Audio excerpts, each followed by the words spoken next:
left hand needle needs to catch the thread.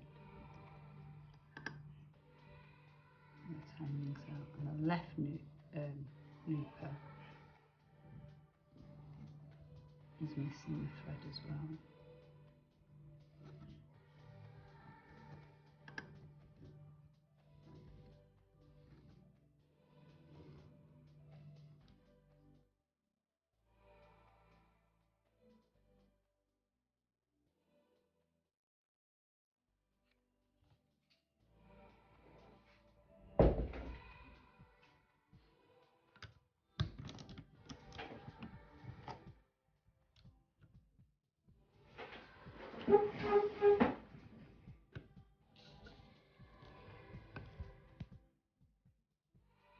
Okay. Okay, so you just want it to cross over by. So where do you reckon? Yeah, so it's fully over. About there? Yeah.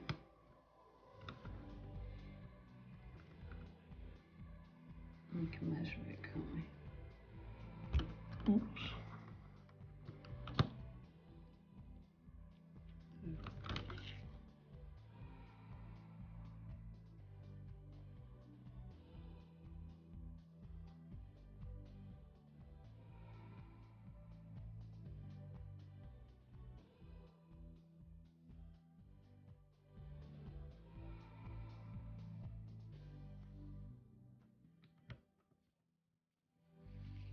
And it's barely any movement before it's loose, so you want to be very careful.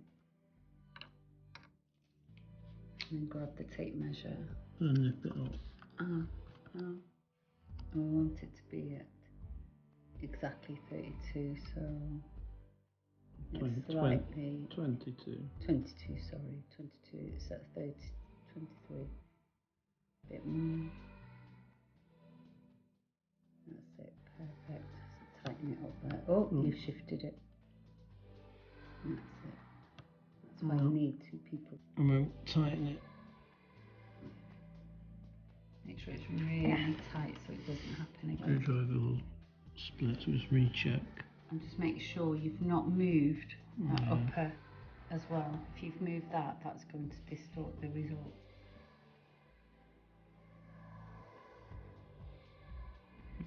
That's perfect. Perfect. Let's just see what that does to. So let's put that thread back in and see if it catches that thread. It's caught the thread, and it's caught the other one with the upper looper. Brilliant. I think we're alright.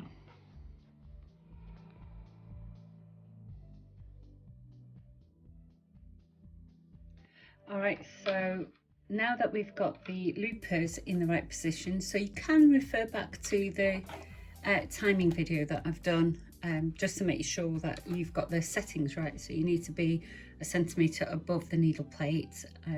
Make sure those needles are sitting a centimetre above. I'll show you how to adjust the needle position with that. Getting these loopers in the right position is key, or was key in this particular machine. So I've shown you how to adjust the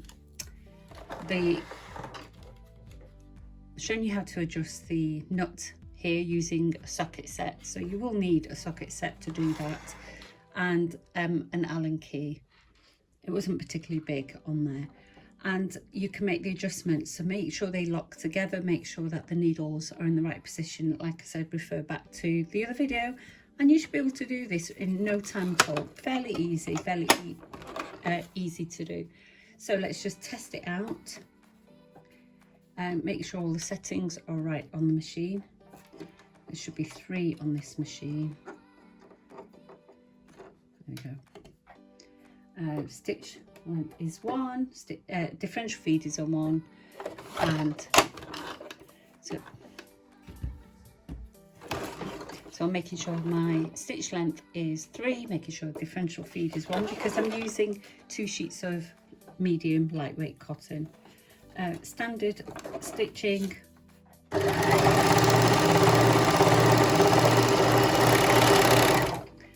and ta-da, it works. So it's pretty easy to do. You shouldn't have any problems in repairing your machine. Have a play, have a try, and save yourself lots of books.